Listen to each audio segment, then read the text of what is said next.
belajar tentang penghijauan. Pasti adik-adik semuanya pernah melakukan penghijauan kan?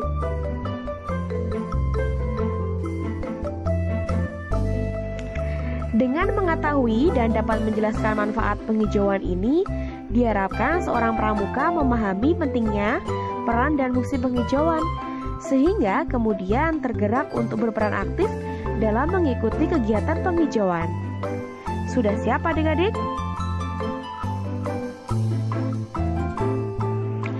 Bagi seorang pramuka, penghijauan merupakan salah satu pengamalan langsung dari dasar dharma yang kedua, yaitu cinta alam dan kasih sayang sesama manusia. Karena penghijauan merupakan wujud dari pelestarian lingkungan. Nah, sekarang kita masuk ke pengertiannya dulu.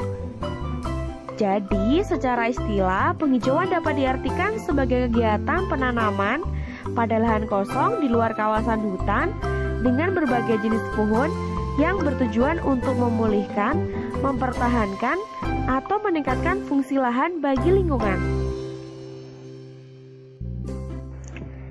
Dengan mengetahui dan memahami manfaat penghijauan, menjadi bekal bagi seorang pramuka untuk berperan aktif dalam kegiatan penghijauan, bahkan menjadi motor penggerak penghijauan terhadap teman-temannya.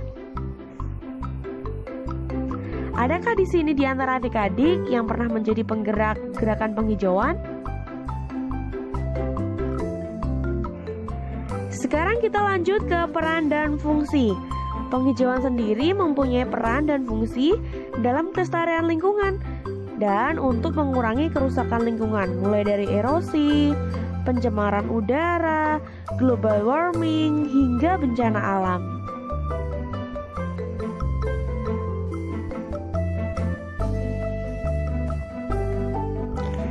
Selanjutnya, kita akan belajar tentang manfaat penghijauan. Manfaat yang pertama adalah manfaat secara hidrologis. Pohon yang ditanam dalam penghijauan mempunyai kemampuan untuk menyerap dan menyimpan air. Dengan semakin banyaknya pohon yang ditanam, akan semakin banyak pula air yang tersimpan dalam tanah, baik untuk dimanfaatkan oleh makhluk hidup termasuk manusia, cadangan air di musim kemarau, maupun mencegah terjadinya banjir.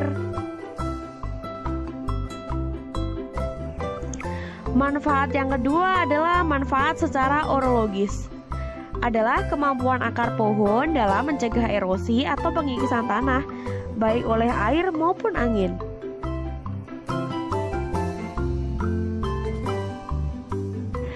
Manfaat yang ketiga adalah manfaat secara ekologis. Secara ekologis atau keseimbangan lingkungan, pepohonan hasil penghijauan menjadi salah satu komponen biotik yang tidak terpisahkan dalam lingkungan. Komponen biotik bersama abiotik inilah yang saling bersinergi untuk menciptakan lingkungan yang seimbang dan selaras.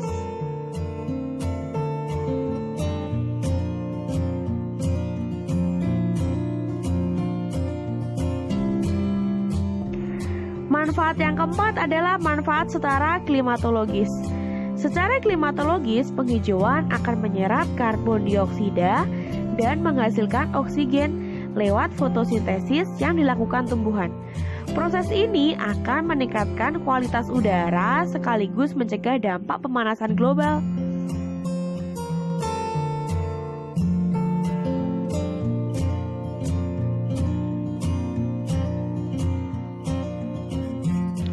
Manfaat yang kelima adalah manfaat secara edapis. Secara edapis, pohon-pohon yang ditanam akan menjadi tempat hidup, tempat tinggal, tempat berkembang biak, dan mencari makan bagi berbagai spesies hewan.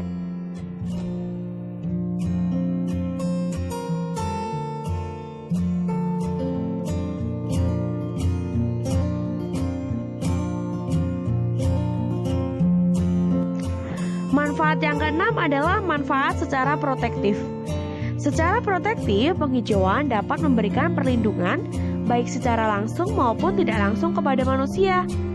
Secara langsung melindungi dari terik matahari, angin kencang, penahan debu, dan peredam suara. Secara tidak langsung melindungi dari bencana banjir dan kekeringan. Ini ada kaitannya dengan manfaat hidrologis.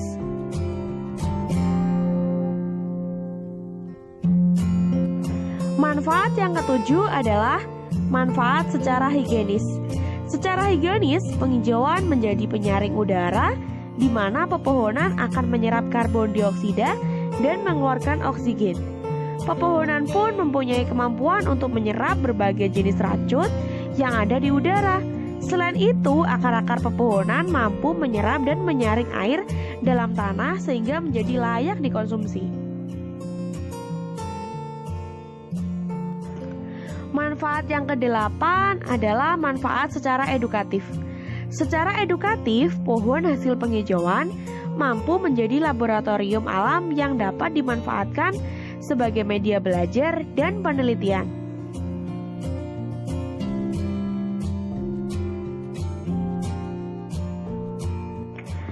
Manfaat yang kesembilan adalah manfaat secara rekreatif. Secara rekreatif, kawasan yang telah dilakukan penghijauan mempunyai daya tarik estetis tersendiri yang dapat digunakan sebagai tempat rekreasi dan hiburan.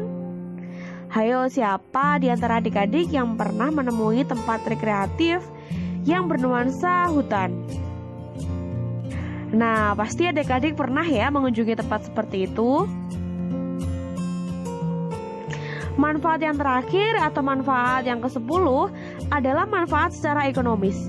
Secara ekonomis, pohon-pohon hasil reboisasi akan mempunyai nilai ekonomi yang tinggi, baik pada bunga, buah, batang, akar, dan berbagai bagian pohon lainnya.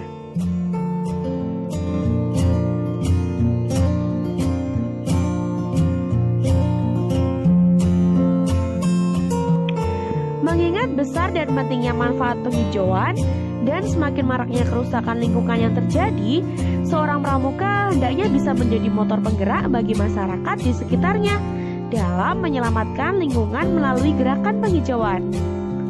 Gimana adik-adik? Sudah siap untuk menjadi motor penggerak bagi masyarakat di sekitarnya? Harus siap ya adik-adik. Kalau bukan adik-adik, siapa lagi?